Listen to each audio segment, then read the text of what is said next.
दुर्गा प्रसाई विरुद्ध कुन कसुरमा मुद्दा चल्छ त आउनुहोस् दर्शकबिन आज यसै विषयमा केही चर्चा गरौं। तीनकुनेमा भएको राजावादी प्रदर्शनका मुख्य कमाण्डर दुर्गा प्रसाई घटनाको करिब 15 दिनपछि भारतको आसामबाट पक्राउ परे। नेपाल प्रहरीको आग्रहमा भारतीय प्रहरी टोलीले उनलाई बिहीबार नियन्त्रणमा लिएको थियो। शुक्रबार पूर्वी नाकाबाट नेपाल ल्याइएका प्रसाईलाई झापाको चन्द्रगढी विमानस्थलबाट शुक्रबार दिउँसो काठमाडौँ ल्याइयो। विमानस्थलबाट सिधै जिल्ला प्रहरी परिसरको हिरासतमा पुर्याइएका प्रसाईलाई प्रहरीले केही बेरमै म्याद थपको लागि भनेर जिल्ला सरकारी वकिलको कार्यालय काठमाडौँमा उपस्थित गराएको थियो। सरकारी वकिल कार्यालय मार्फत काठमाडौँ जिल्ला अदालत उपस्थित गराइएको थियो। न्यायाधीश शिशिर राज ढकालको इजलासमा बहस भएपछि अनुसन्धानको लागि पहिलो पटक प्रसाई र उनका बडीगार्ड दीपक खड्का विरुद्ध 12 दिनको म्याद थप भयो। अहिले उनीहरूलाई परिसरकै हिरासत कक्षमा राखिएको छ। झापाको बिर्तामोड नगरपालिका 5 का 54 वर्षीय विवादास्पद व्यक्ति प्रसाईले पछिल्लो समय राष्ट्र राष्ट्रियता धर्म संस्कृति र नागरिक बचाउ अभियानको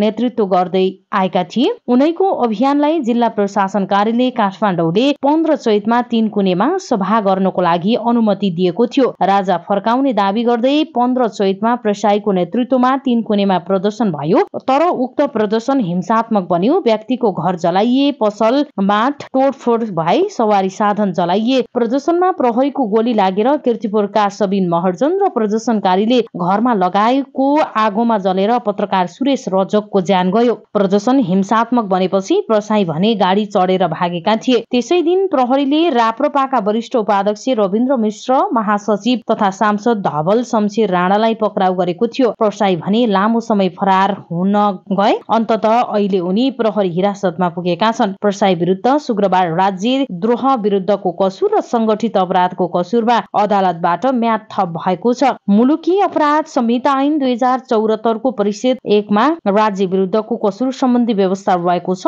राज्य विरुद्धको कसुर अन्तर्गतको राजद्रोहको कसुरमा उनीमाथि म्याद थप भएको छ। संहिताको दफा 50 राजद्रोहको कसुरबारे उल्लेख छ, जसमा नेपाल सरकार वा संवैधानिक संरचनालाई पल्टाउने नियतले कसैलाई सैनिक, अर्धसैनिक वा अपराधिक बलको प्रदर्शन वा प्रयोग गरी कुनै अव्यवस्था उत्पन्न गर्न वा हतियार सहित सैनिक वा अर्धसैनिक संगठन निर्माण गर्न वा त्यस्तो षड्यन्त्र वा उद्योग गर्न वा गराउन वा दुरुत्साहन गर्न हुँदैन उल्लेख गरिएको छ। यदि कसैले यस्तो कसुर गरेमा भने 25 वर्षसम्म कैद सजाय हुने व्यवस्था संहितामा उल्लेख रहेको छ। अब राजद्रोहको कसुरमा म्याद लिएपछि प्रहरीले उनीमाथि यसका प्रमाणहरू जुटाउनु पर्ने हुन्छ। यसको लागि काम भइरहेको प्रहरीको भनाइ रहेको छ। यो सँगै अहिले प्रसाई विरुद्ध संगठित अपराधको कसुर पनि लगाइएको छ। संगठित रूपमा तोडफोड, हिंसा र आगजनी गरेको भन्दै संगठित अपराधमा समेत अनुसन्धान गर्न अनुमति लिएको हो। 3 जना भन्दा बढीको समूह बनाएर 3 वर्ष भन्दा बढी कैद सजाय हुने अपराध गरेमा संगठित अपराध हुने कानूनी व्यवस्था रहेको छ। संगठित समूहको अगुवालाई समेत अनुसन्धानमा तान्न सकिने व्यवस्था भएकाले प्रहरीले पूर्व राजा ज्ञानेन्द्रलाई समेत दायरामा ल्याउन सकिने गरी संगठित अपराध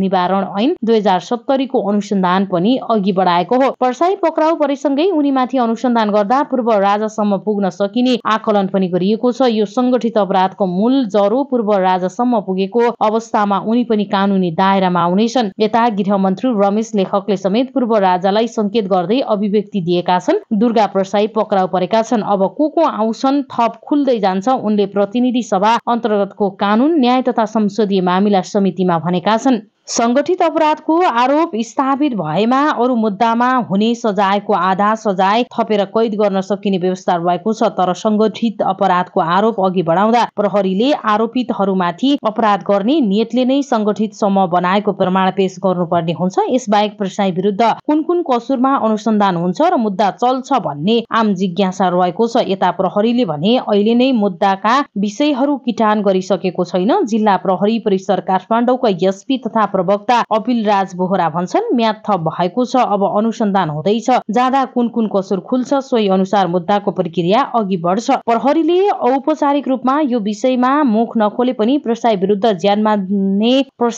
ज्यान मार्ने उद्योगको कसुरमा समेत अनुसन्धान अघि बढ्ने निश्चित भएको छ। तीनकुनेमा सुरक्षाकर्मीलाई मार्ने नियतले गाडीले पेल्दै अघि बढेको आरोप उनीमाथि भएको छ।